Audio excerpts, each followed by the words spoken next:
Diaspora FM, le journal.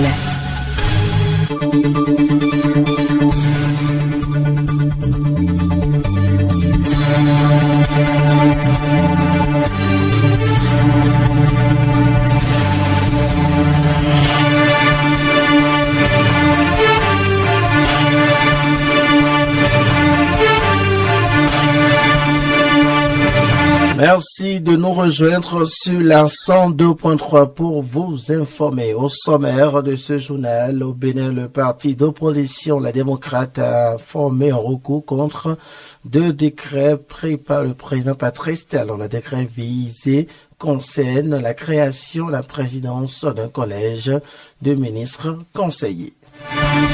Et puis, relations internationales, malgré la levée des sanctions de la CEDEAO, la frontière reste fermée du côté du Niger. Hors du territoire national, la campagne électorale pour l'élection présidentielle du 24 mars a débuté au Sénégal avec 19 candidats cherchant à convaincre les 7 333 854 électeurs inscrits. Voilà pour le sommaire de ce journal. Bienvenue à toutes et à tous. Carnot François, Mbédérétor.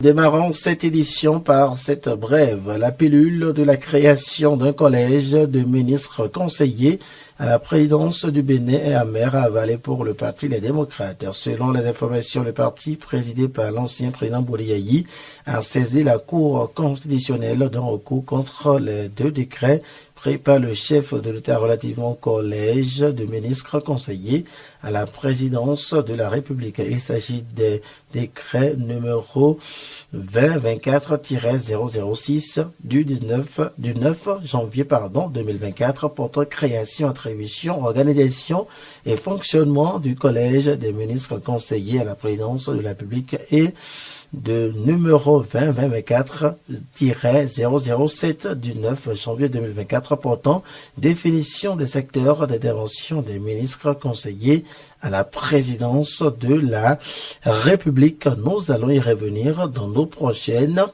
éditions. Après modification et adoption du nouveau code à l'Assemblée nationale, des voix se sont levées pour crier à l'exclusion. Reçue ce vendredi par Nomori Lagua, Franck Kinivo espère en gouvernance locale s'est prononcé sur l'exclusion du code électoral dont parlent notamment les députés du parti Les Démocrates. Suivant un extrait de ses propos. On a entendu des députés crier à l'exclusion. Est-ce que ce code en l'état est un code d'exclusion, sans langue de bois? Non, je pense que premièrement, tel que le code, enfin, je dis que je ne l'ai pas lu encore, mais ce que j'ai pu lire de part et d'autre, tel que le code est libellé, c'est que tout le monde part à zéro. Tous les partis politiques. On parle aujourd'hui des démocrates, on parle de l'UPR et de l'UPR, mais c'est ouvert à tous les partis politiques qui sont régulièrement enregistrés. Donc on ne peut pas parler d'exclusion à ce niveau? Non, pas du tout. Deuxièmement, on va à 2 élections qui ne nécessitent pas de parrainage. La prochaine élection, ou bien les prochaines élections, c'est les législatives et les communales où personne n'a besoin de parrainage. Deuxième question, est-ce que, puisque vous parlez des 2 premières élections, est-ce que ce code empêche des partis à participer à ces 2 premières élections? Non, pas du tout. Et donc, quand vous citez les démocrates, quand vous citez le bloc républicain, quand vous citez l'UPR, vous faites économie de vérité. Parce que le code là permet à tous les partis politiques enregistrés et qui sont reconnus d'aller aux élections générales, ne serait-ce que pour les législatives, les communales de janvier 2026. Donc, à partir de ce moment, on ne peut pas parler d'exclusion. Célébration de la Journée internationale des femmes de la zone industrielle de Golo-Dibé et celle du ministère de l'Industrie et du Commerce. C'était ce vendredi à Kadiéron. La fête a été rehaussée par la présence de la ministre de l'Industrie et du Commerce. Plusieurs activités ont été au menu de la célébration. Aturuendo y était. Voici son compte rendu. Ma présence n'est jamais remarquée, mais mon absence en toute chose m'inspire. Merci. La célébration de la Journée internationale des femmes à la zone industrielle de Golo-Dibé a revêtu une signification particulière cette année. Elles ont choisi de célébrer aux côtés des femmes du ministère de l'Industrie et du Commerce pour renforcer les liens au sein du secteur industriel. L'occasion a permis de saluer l'avancée significative observée en matière de droits de la femme au Bénin, même si des efforts restent à fournir. En cette journée internationale des femmes, nous saluons les avancées notoires en matière des droits des femmes. Cependant, il est malheureusement constaté au XXIe siècle que les droits de la femme sont encore mis en berne à bien d'égards dans certains endroits du monde. La femme détient des qualités exceptionnelles qu'elle démontre clairement dans plusieurs domaines de la vie et a un rôle crucial à jouer dans le développement durable. Et ce rôle crucial s'est reflété à travers l'organisation de cette journée de brassage et de fête 10 ans après, ce qui a amené la ministre de l'Industrie et du Commerce à féliciter le comité d'organisation. Merci surtout au comité d'organisation. Je ne reconnais pas tout le monde, vous êtes tellement bien maquillés, bien coiffés, je ne reconnais pas tout le monde. Vous, celle que je n'ai pas reconnue, c'est parce qu'elles étaient trop belles que je n'ai pas pu les reconnaître. Merci au comité d'organisation, vraiment c'est une idée géniale. 10 ans après, renouer avec cette fête. Les femmes s'imposent de plus en plus au sein de la société et les statistiques en témoignent. Les femmes ne veulent plus rester en arrière. Elles ne veulent plus être des petites mains, mais elles veulent être des patronnes des industries. Quand vous faites les statistiques au niveau de la zone de Golo-Dibé, vous vous rendez compte que sur 17 investisseurs, il y a 6 femmes. Ça veut dire que l'industrie se féminise et c'est ce qu'on veut. Quand on parle du commerce, pour la communication, nous voulons montrer qu'en intégrant les normes de qualité, eh bien, on augmente la productivité. Cette célébration reflète l'engagement commun des femmes envers l'égalité, la diversité et la croissance collective de la communauté industrielle béninoise. En ce mois de mars où les femmes sont à l'honneur, nous vous proposons une série de portraits de femmes influentes qui démarrent par Maître Amandine Goudé-Djessin, avocate au barreau du Bénin, arbitre au tribunal arbitral de l'IHF, formatrice certifiée Interpol. Découvrons là ensemble à travers ce élément. 8h10. Maître Amandine Goudé-Djessin, au volant de son véhicule, est arrivée à son cabinet. Elle monte les escaliers jusqu'à son bureau, situé au premier étage. Ici, elle salue ses collaborateurs avant de s'installer dans son bureau pour se présenter à l'équipe de reportage d'Eden TV Diaspora FM. On m'appelle Amandine Goudé-Djessin. Je suis avocate au barreau du Bénin. Je suis arbitre au niveau du tribunal arbitral de la Fédération internationale de handball. Je suis formateur certifié Interpol. Je suis avocat depuis 2014, novembre 2014, et avocate stagiaire depuis novembre 2014, mais avocate inscrite au grand tableau depuis 2017. Je cumule à mon actif 9 ans de serment. Et pourquoi j'ai choisi cette profession ? J'aime défendre. Avec les collaborateurs, elle a su instaurer une relation très conviviale. C'est une relation assez conviviale, mais également rigoureuse, parce que les clients attendent un certain professionnalisme de nous, et donc un certain dynamisme, une certaine compétence. Donc, avec mes collaborateurs, je suis un peu exigeante, sur la méthodologie, sur le traitement des dossiers et sur la manière de recevoir également les clients au cabinet. Comme tout autre métier, Maître Amandine Boudé-Diassin est souvent confrontée à des difficultés, mais ces difficultés n'émoussent pas ses ardeurs. Il y a de la discrimination. Par exemple, lorsque un citoyen veut constituer un avocat, il a plus de facilité à se rapprocher d'un homme parce qu'il estime que l'homme, je ne sais pas, c'est peut-être des préjugés. Il estime que l'homme est plus apte à être à ses côtés.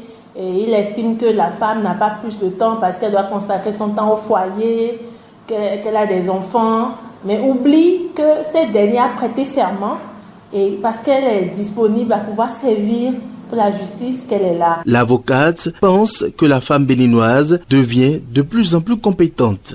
Elle est capable de pouvoir exercer toutes les professions qui lui seront présentées. Donc je pense qu'il y a une grande évolution, surtout au niveau de l'égalité. Son portrait est celui d'une femme d'exception qui, par son courage, sa passion et son engagement sans faille, doit inspirer la jeune génération de femmes. La frontière reste fermée du côté de Gaïa au Niger avec le Bénin. Contrairement à ce qui a été annoncé, les barrières sont toujours en place malgré la levée des sanctions imposées par la CEDEAO au Niger à la suite du coup d'État du 26 juillet 2023. Le préfet de Gaïa, le capitaine Bourema Seni, était mardi 5 mars dernier au poste juste à poser de contrôle à Malanville. Une délégation du Niger était aussi attendue à Malanville à la suite du préfet, mais la visite a été annulée. Les pourparlers sont toujours en cours entre les autorités des deux pays pour un dénouement heureux de la situation. Les médias en ligne du Bénin se mettent ensemble pour mieux défendre leurs intérêts. Ce samedi, à l'issue d'une assemblée générale constitutive, ils ont porté sur les fonds baptismaux l'Union nationale des médias en ligne du Bénin. Les détails. L'Union nationale des médias en ligne du Bénin, UNAMEL Bénin, qui a vu le jour ce samedi, est une initiative des promoteurs de médias en ligne ayant signé la convention avec la haute autorité de l'audiovisuel et de la communication RAC. Ils estiment ainsi pouvoir mieux défendre leurs intérêts. C'est pour consolider les acquis et nous organiser pour défendre nos droits, nos intérêts matériels et moraux et discuter de nos problèmes avec les autorités en charge de les solutionner que nous avons décidé en toute responsabilité, après plusieurs mois de consultation, de nous constituer en association. Pour cette assemblée générale constitutive, les promoteurs d'organes en ligne ont bénéficié du soutien de conseillers à la RAC et des responsables de fêtières de la presse. Au-delà des messages de félicitations, ils ont plaidé pour l'unité au sein de l'association et la culture du professionnalisme. Nous devons garder à l'esprit que seule l'union fait la force.